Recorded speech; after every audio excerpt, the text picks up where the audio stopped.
My name is Joanna Stevens. I was 46 years old. I was that woman, the perfect wife, homemaker, and mother. My home smelled like fresh baking. The sheets were always pressed, and dinner was on the table by 6. But everything changed one morning when I picked up his phone and saw the message, "Miss you, baby." 10 minutes later, my life was destroyed, not because of the affair, but because of what I did next. If this story resonated with your soul, click subscribe and let me know in the comments which city or country you're listening from. I'm truly curious to know where you're tuning in from.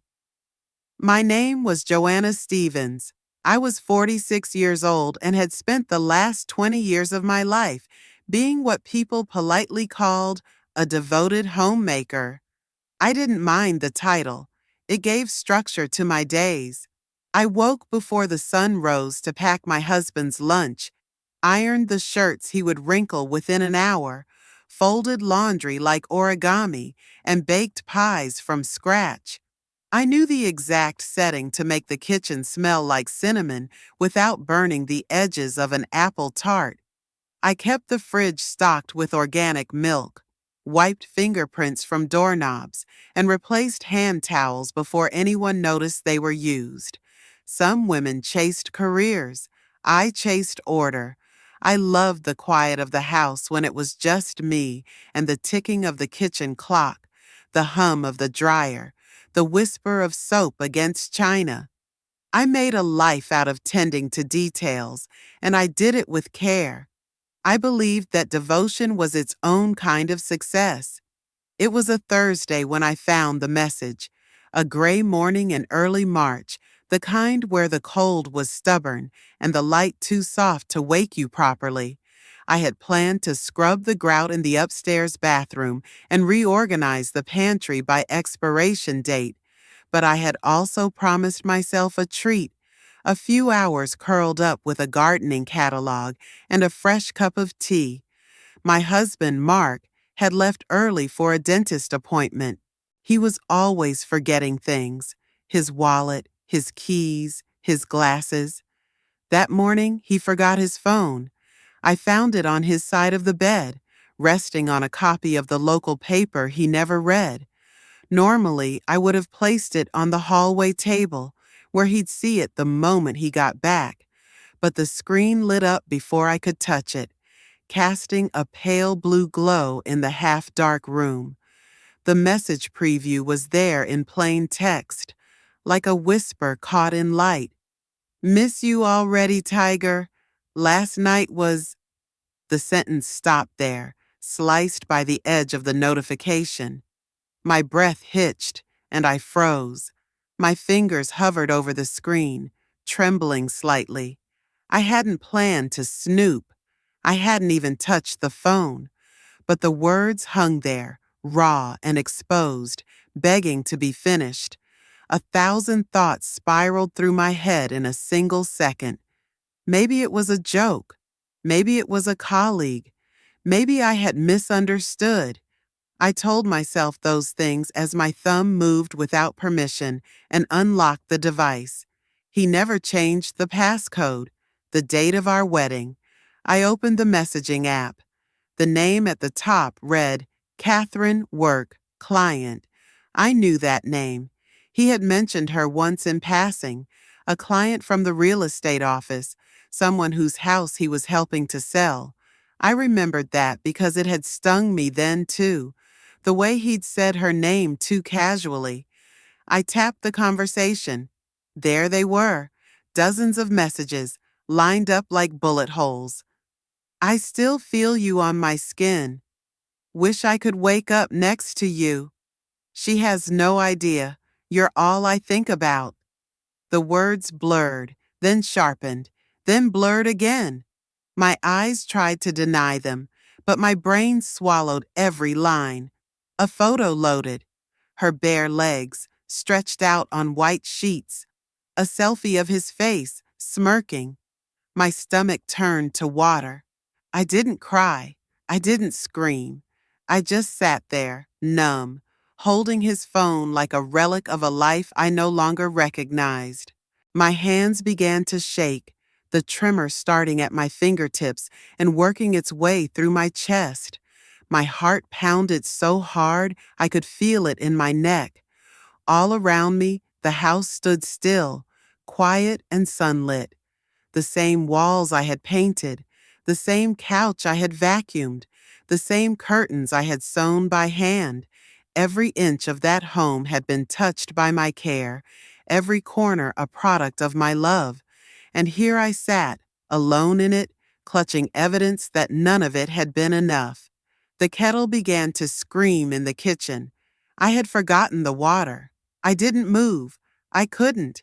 Something inside me had fractured in that moment, and I knew that no amount of cleaning or cooking or praying could fix it.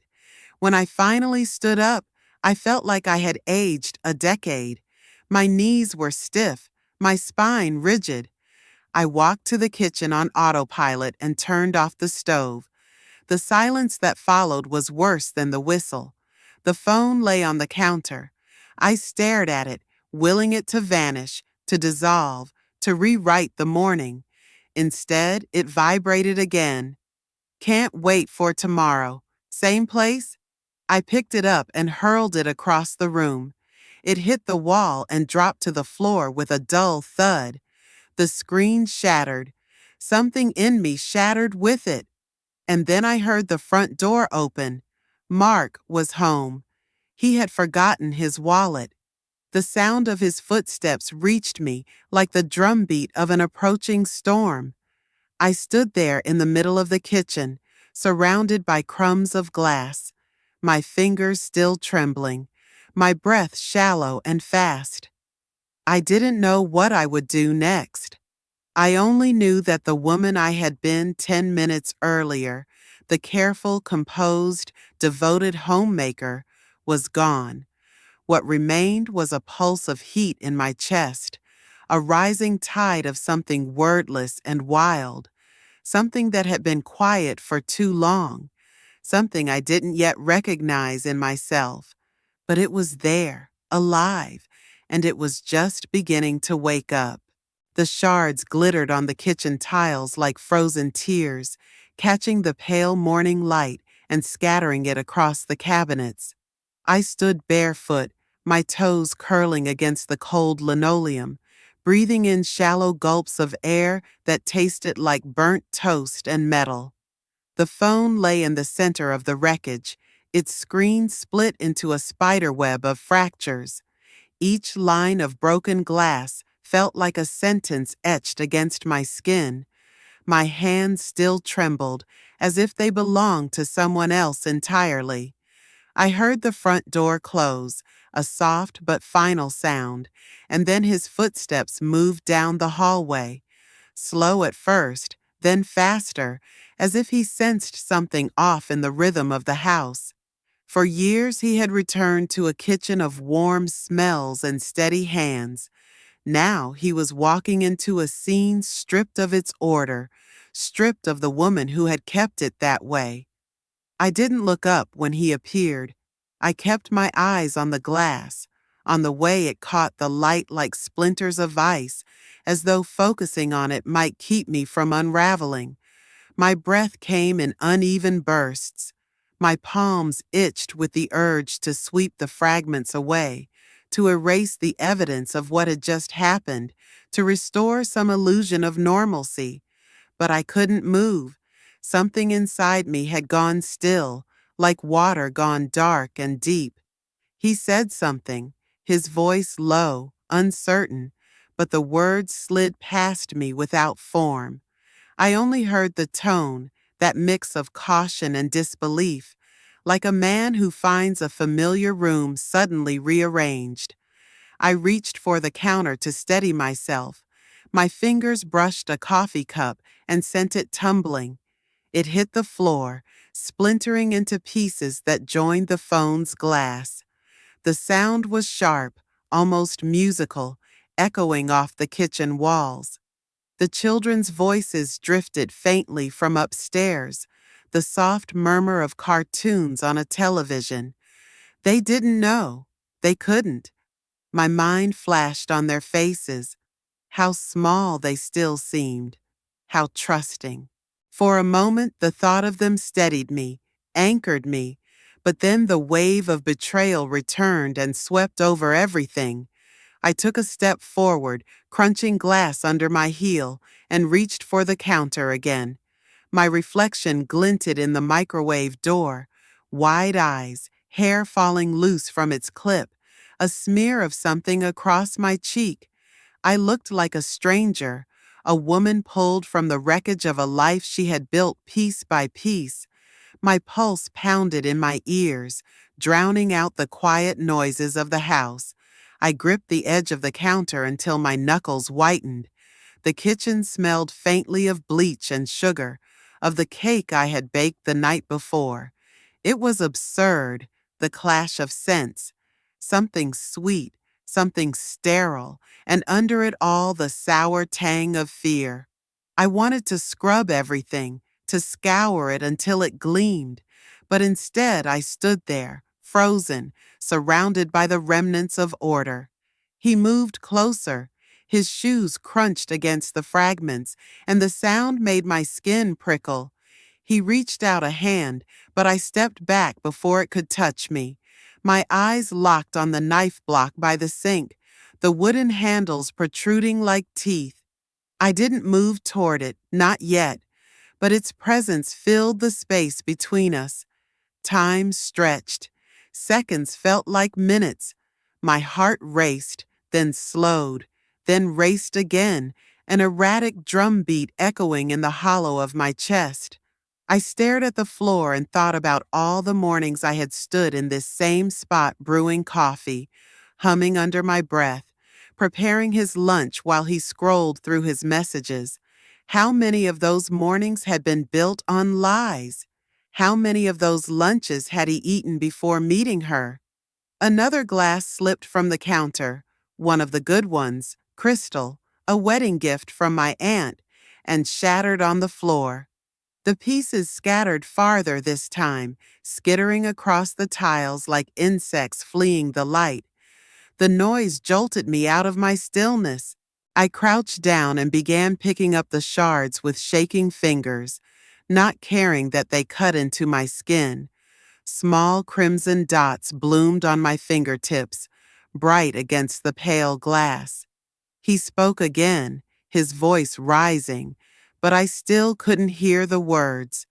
All I could hear was the rush of my own blood, the sound of my breath scraping in and out. I pressed my bleeding fingers against my apron without thinking, leaving streaks like brushstrokes.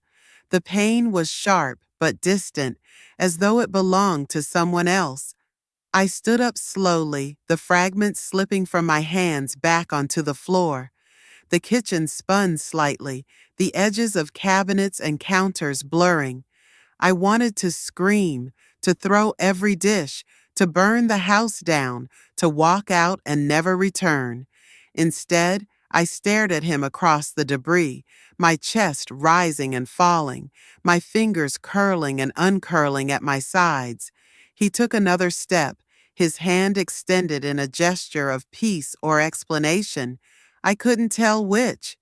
The distance between us shrank, but it felt like a chasm. I reached for the counter again, my palm brushing the handle of a wooden spoon, then sliding past it to the cold metal of a knife handle. My grip tightened, not in attack, but in reflex, as though the solid weight might keep me from collapsing. The room went silent except for the faint hum of the refrigerator and the occasional drip from the faucet. Light from the window spilled across the floor, illuminating the chaos like a spotlight. My pulse slowed, then steadied, and in that strange calm, I realized I had crossed a line no one else could see. Glass glittered around my feet, tiny mirrors reflecting pieces of me I could no longer gather. My hands still trembled. My breath still came in shuddering bursts. The kitchen, once my sanctuary, had become a battlefield of silence and fragments. And somewhere inside that stillness, something darker was rising, slow and inevitable, like a tide I could not stop. The fluorescent lights in the station hummed like trapped insects, a sound that filled every pause and made my skull feel hollow. I sat on a hard plastic bench bolted to the wall, my back rigid, my palms pressed against my knees to stop the trembling. The air smelled of disinfectant, damp uniforms, and old coffee burned to bitterness. The white tiles under my shoes were scuffed and stained, each mark a quiet testimony to people who had sat where I sat now, waiting to be processed, waiting to be turned into something less than themselves.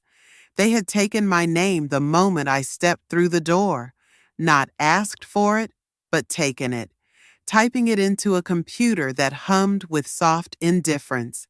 They asked me questions I couldn't hear over the rush of blood in my ears. I gave answers that felt disconnected from my lips. My words floated up and evaporated before they reached anyone.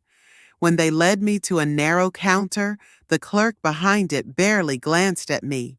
A number was printed on a paper tag, and then another on a sticker, and then it became my identity.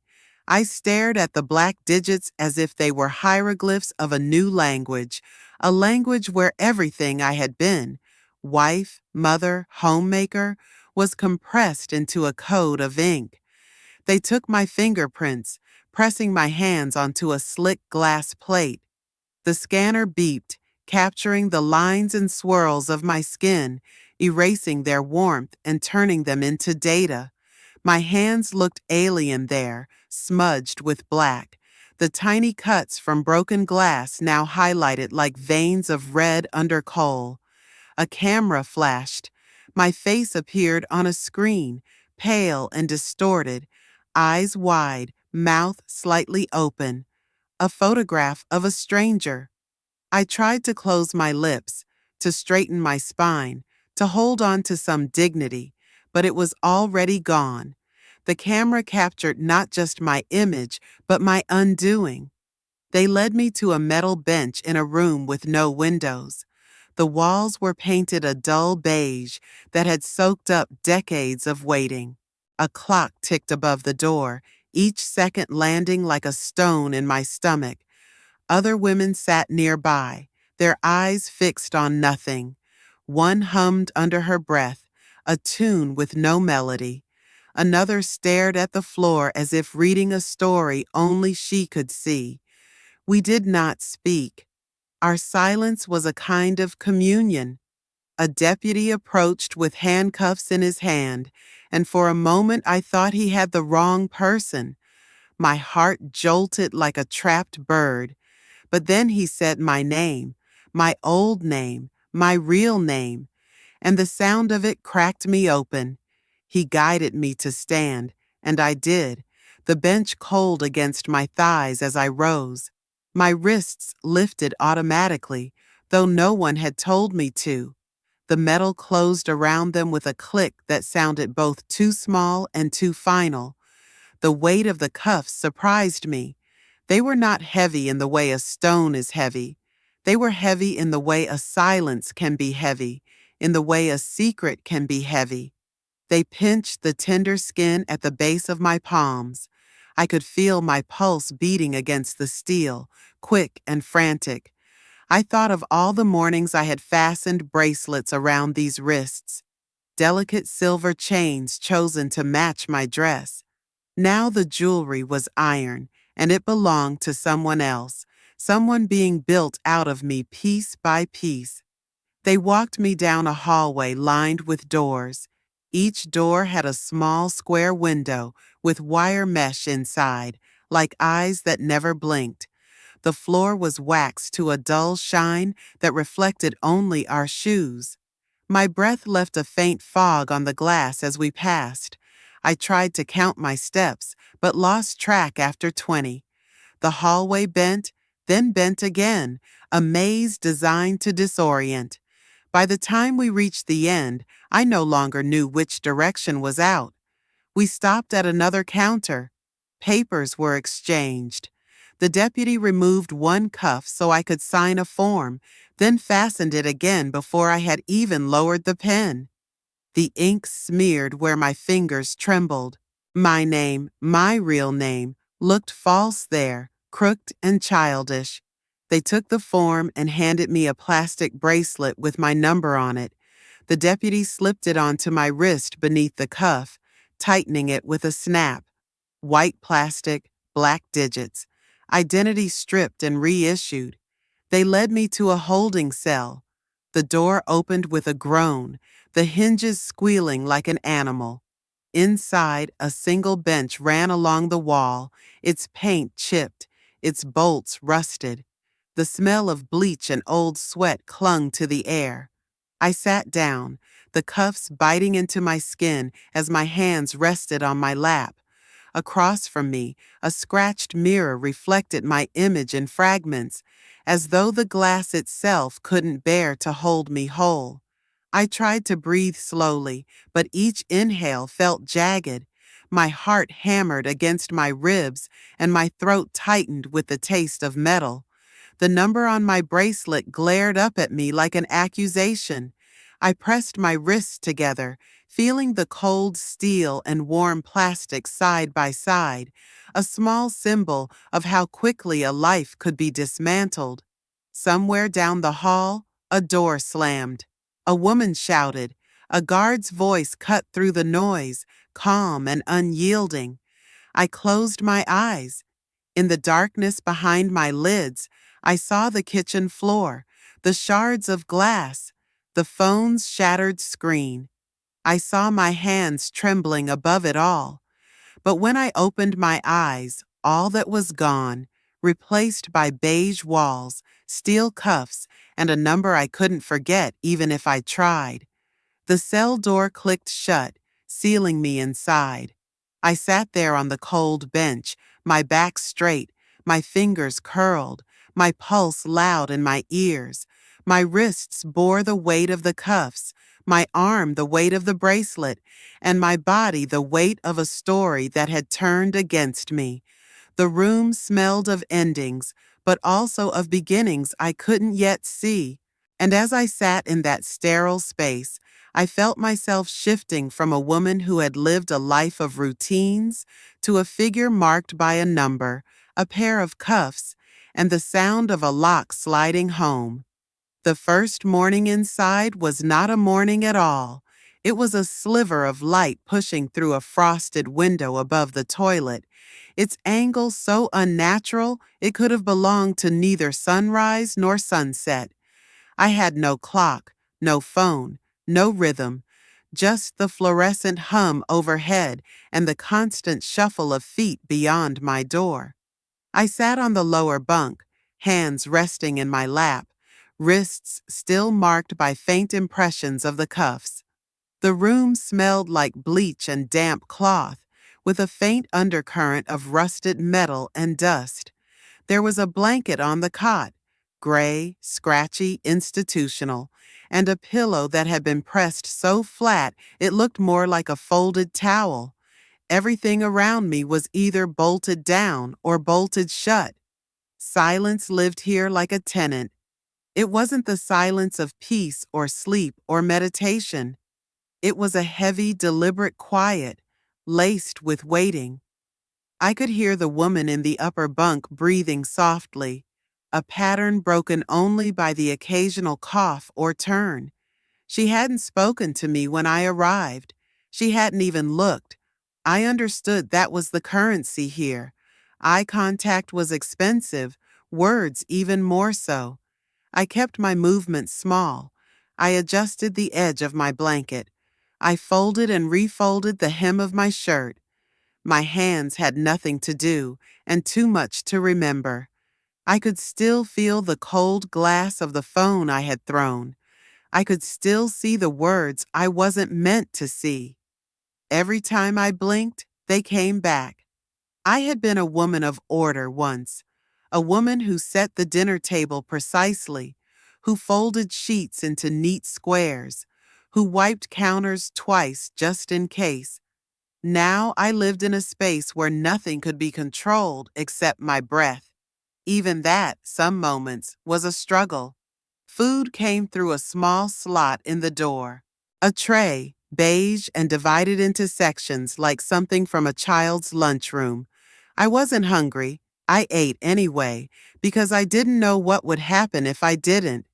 The fork was plastic, the bread dry, the tea lukewarm and faintly metallic, but I chewed and swallowed and nodded when the tray was taken back, as if that small cooperation might buy me something, time maybe, or mercy.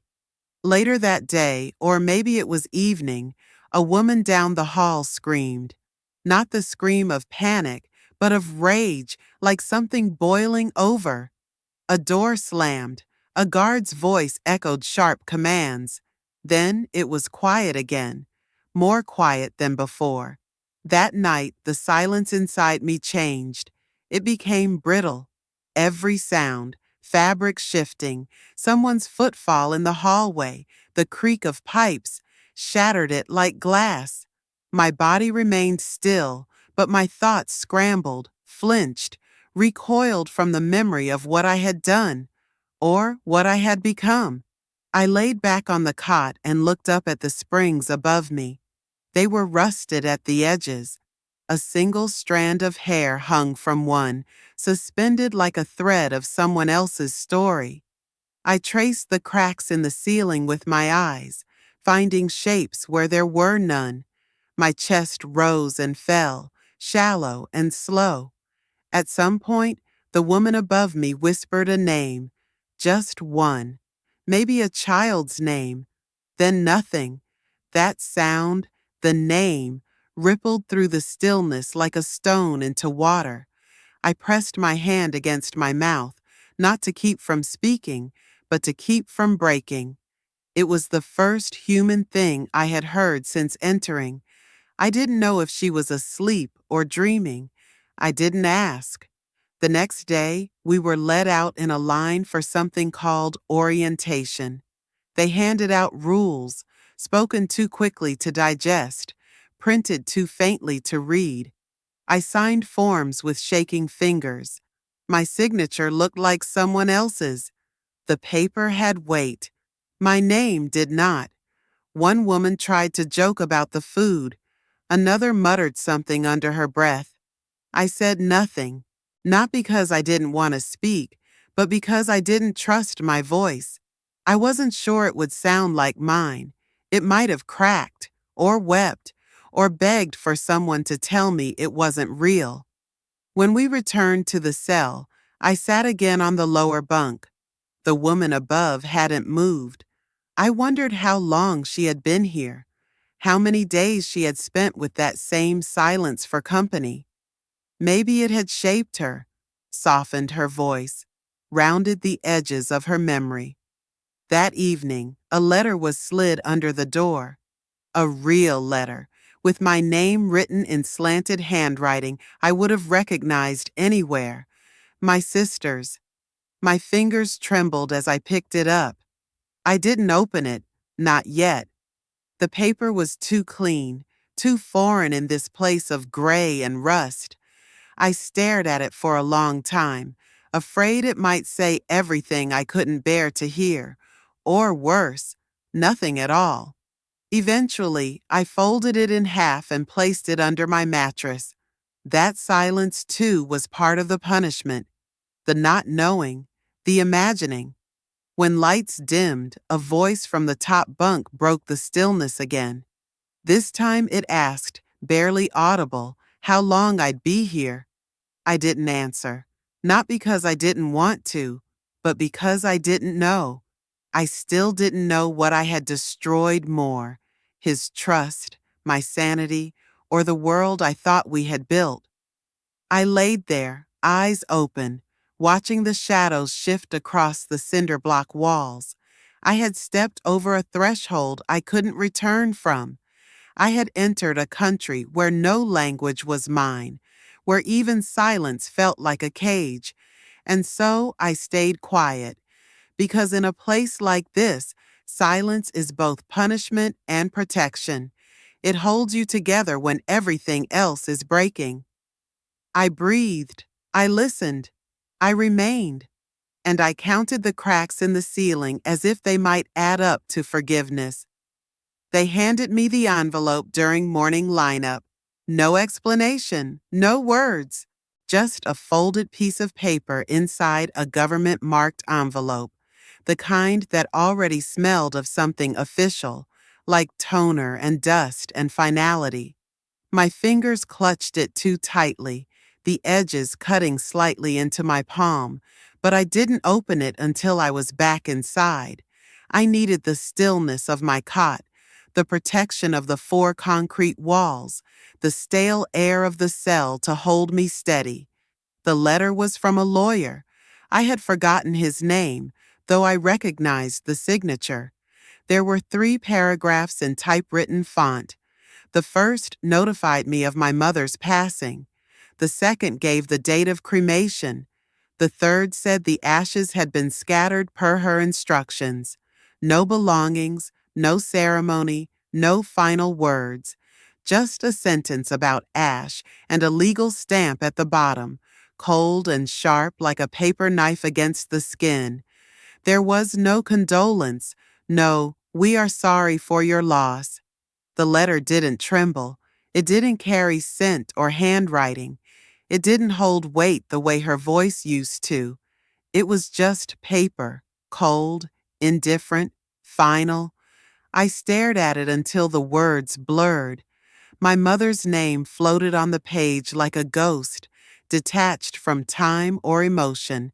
It had always been short, just 5 letters, but now it looked unfamiliar, like the name of someone I once heard about but never truly knew.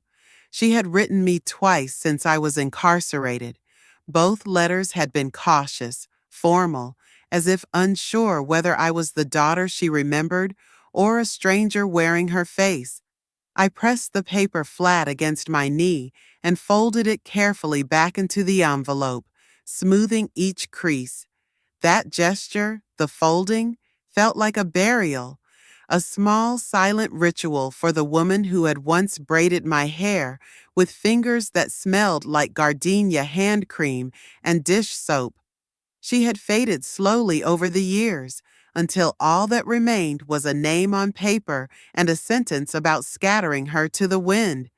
There was no urn, no picture, no keepsake, no final conversation, only ash and absence. That day, I skipped lunch. I lay on my side, the letter beneath my pillow, staring at the scratched metal frame of the bunk above. The woman in the top bunk didn't speak. She never did. I think she understood that grief in prison moved differently. It couldn't cry out or wail. It had no softness to land on. It had to fold itself in, nest inside the lungs, and sit there like dust. In the afternoon, I was assigned to laundry duty. I walked down a hallway I hadn't yet been through, passing barred windows and hollow-eyed women folding uniforms like they were folding skin. The bleach stung the back of my throat. My hands moved automatically, pressing sleeves, smoothing out fabric that would never belong to me. The rhythm was numbing. I welcomed it. I tried to remember my mother's voice, not the way she sounded when she was disappointed or tired or worried, but the way she read bedtime stories, the cadence of her words when she hummed along with the radio, the small sigh she let out when she sat down at the end of a long day. But each memory came wrapped in a layer of static, as if someone had erased the sharp edges and left only faint silhouettes. I couldn't even picture her hands clearly anymore, just the way they felt when they brushed against mine. Warm, dry, careful. In the shower that evening, I scrubbed harder than usual, not for hygiene, but for clarity. I thought that if I peeled away the grime of this place, I might find some shard of myself that still belonged to her. That maybe, somewhere beneath the prison-issued soap and the institutional towel, there was a daughter left to grieve properly. but all I found was skin that burned and a scalp that stung. That night, I opened the envelope again. I read the letter slowly, deliberately. I stared at the date of death. It was 2 weeks ago. No one had rushed to inform me. There had been no urgency, just protocol. I whispered her name under my breath once, just to see if it still lived there. It did, faint and fragile, but it didn't echo. Outside my window, the world was quiet. A street lamp flickered in the distance, its light too far to reach me, but close enough to remind me there was still a world out there where people stood at graves and held hands, where daughters cried into the shoulders of old friends and smelled flowers left in vases on hospital tables. Here, there was only a plastic mattress and a folded letter and a grief that had nowhere to sit but inside my chest. I didn't sleep that night. I stared at the ceiling, counting the same stains, tracing the cracks that curved like veins. I kept the envelope in my hand, clutching it like a child clutches a ragged toy. It was the last thing I had of her. Not a ring, not a photo. Just words in someone else's typeface telling me she was gone. By morning, something in me had changed. Not healed, not broken further. Just settled. Like soot. Like ash. I folded the envelope one last time and placed it beneath the mattress. Not hidden, just placed. Like a marker stone. Like a silent promise. I didn't cry. I couldn't. Prison teaches you to reserve tears for when no one is watching, and even then, to question if they serve a purpose. Instead, I stood up, washed my face, and went to breakfast. The oatmeal was gray, the coffee was bitter, the silence was familiar, and somewhere inside me, my mother's name floated like smoke, delicate and untouchable, already halfway to disappearing. It began with a library cart, a squeaky-wheeled, dented thing pushed half-heartedly through the corridor once a week by a woman named Irma who never looked anyone in the eye. The books were old, softened at the corners by too many hands and too many winters, but something about the cracked spines and faded covers called to me like nothing else had in years. I didn't think it would matter. I didn't think anything mattered anymore. But that day, when she rolled past my cell, I reached out without meaning to. I picked a book at random, a blue one, the title long rubbed off. The pages smelled of dust and hope. It was just a book, just ink on paper, but it was also more. It was the first time in a long while that my mind wandered beyond concrete walls and metal beds. I read slowly, tracing each sentence like a lifeline. There was something sacred in the silence between the words, in the stillness they gave me when the world outside was all hard edges and cold. After that, I waited for the library cart like a child waits for Christmas. I traded books with women I barely knew. I reread old titles just to hear the rhythm of sentences in my head. I started writing too.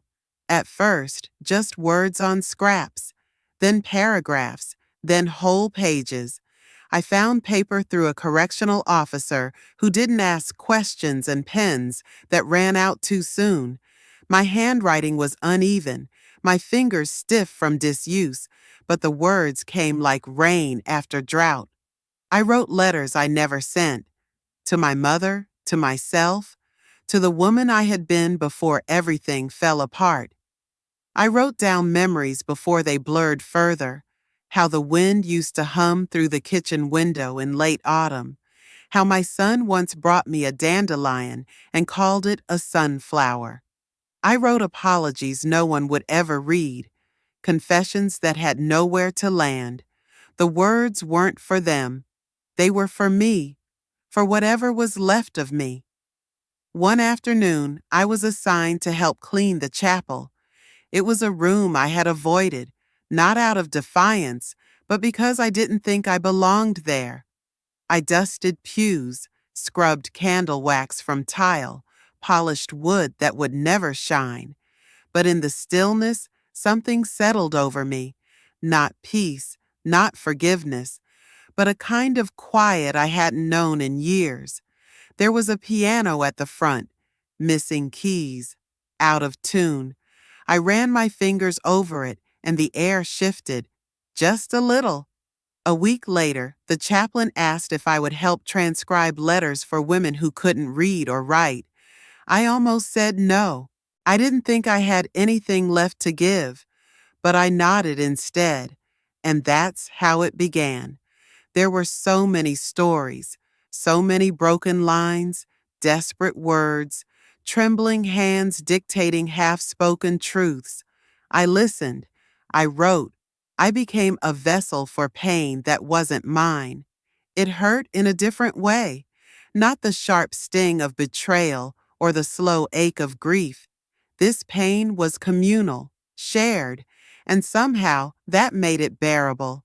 Some of the women began to ask me to read to them. At first, just short passages, psalms, poems, then whole pages from the battered books on the cart. I read aloud in the evenings when the noise of the day died down. The sound of my voice filled the room like smoke curling toward a ceiling. Sometimes I imagined it reaching beyond the bars, slipping through cracks, making its way into the world I once knew. One woman, Carla, cried the first time I read to her. She didn't explain. She didn't have to. She just held my hand after, like it anchored her to something solid. I hadn't been touched with tenderness in so long that it almost broke me. Word spread. More women came, sometimes 3, sometimes 7. They sat on the floor, legs crossed, eyes closed. I read slowly, savoring every word. We became something like a circle, not quite family, not quite friends, but held together by stories, by breath, by the sacredness of shared silence. I never asked for anything in return. That was important to me. I didn't want to owe, and I didn't want to be owed. I had already spent too long living under the weight of unseen transactions. One morning, a guard brought me an envelope, not like the one that told me my mother was gone. This one was thick. It bore my name in looping script. Inside was a single sheet of paper, a letter, from a woman named Annette, whose sister had been in with us but was now out. She wrote to thank me, said her sister had never believed herself worthy of softness until I read to her, that she now worked at a women's shelter, that she kept a copy of the poem I'd read tucked in her purse. She ended the letter with a line I read twice. "You gave her back to us." That night I couldn't sleep. I lay on my side, the letter under my pillow, listening to the rhythm of distant footsteps and the faint hum of the building breathing. I didn't cry. I didn't smile. I just stared at the ceiling and tried to understand what it meant to be given a second name, a second chance, even if only in someone else's eyes. Redemption didn't come all at once. It didn't walk in with light or music. It came in small offerings. A thank you whispered before lights out, a scribbled note left on my cot, a new woman asking if I'd read to her too. I never stopped missing what I lost. My old life, my mother, the girl I used to be. But for the first time, I stopped punishing myself for breathing. In that place where everything was taken from us, privacy, dignity, time, I found something unexpected, a way to give, a way to matter, a way to exist beyond the crime, beyond the cell, beyond the past. Maybe it wasn't forgiveness, maybe it wasn't justice, but it was something, a flicker of light in a room that had been dark too long, and I held on to it, quietly, carefully, as if it could still be broken.